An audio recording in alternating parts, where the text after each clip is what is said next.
శాతకర్ణి హైప్ను చూసి భయపడుతున్న క్రిష్. ఒక సినిమాపై విపరీతమైన అంచనాలు పెరిగిపోవడం కూడా ఒక్కొక్కసారి ఆ సినిమాకు శాపంగా మారుతుంది. ముఖ్యంగా టాప్ హీరోల సినిమాల విషయంలో మితిమీరిన హైప్ ఏమాత్రం మంచిది కాదు అని గత అనుభవాలు చెప్తున్నాయి. ఇలాంటి పరిస్థితుల నేపథ్యంలో సంక్రాంతి రేసుకు జనవరి 12న రాబోతున్న గౌతమిపుత్ర శాతకర్ణి మూవీపై సాధారణ ప్రేక్షకులలో కూడా పెరిగిపోతున్న హైప్ దర్శకుడు కృష్ణ కలవరపెడుతున్నట్లు వార్తలు వస్తున్నాయి. దీనితో ఆ సినిమాకు అనవసరమైన హైప్ క్రియేట్ చేయవద్దని క్రిష్ తన టీంకు సూచనలు ఇచ్చినట్లు టాక్.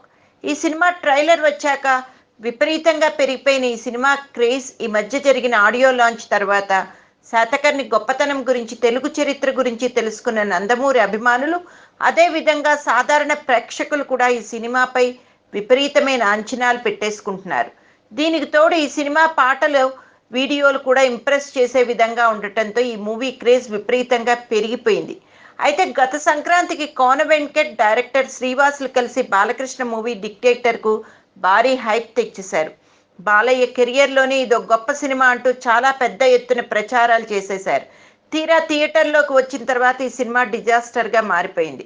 దీనికి కారణం అప్పట్లో డిక్టేటర్పై పెరిగిపోయిన అంచనాలు, ఓ పక్కన నాన్నకు ప్రేమతో మరొక పక్కన సొగ్గాడే చిన్ని నాయన వంటి సినిమాలు ఉండటంతో డిక్టేటర్ అసలు నిలదొక్కుకోలేకపోయింది. దీనికి కారణం అప్పట్లో ఈ సినిమాపై వచ్చిన ఓవర్ హైప్ కారణం అంటూ విశ్లేషకులు కామెంట్స్ చేశారు.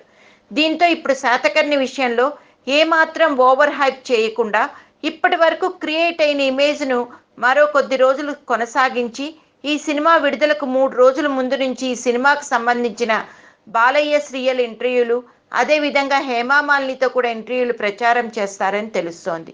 దీనిని బట్టి చూస్తే క్రిష్ శాతకర్ణి ప్రమోషన్ విషయంలో చాలా జాగ్రత్తలు తీసుకుంటున్నట్లు కనిపిస్తోంది అని ఇండస్ట్రీ టాక్.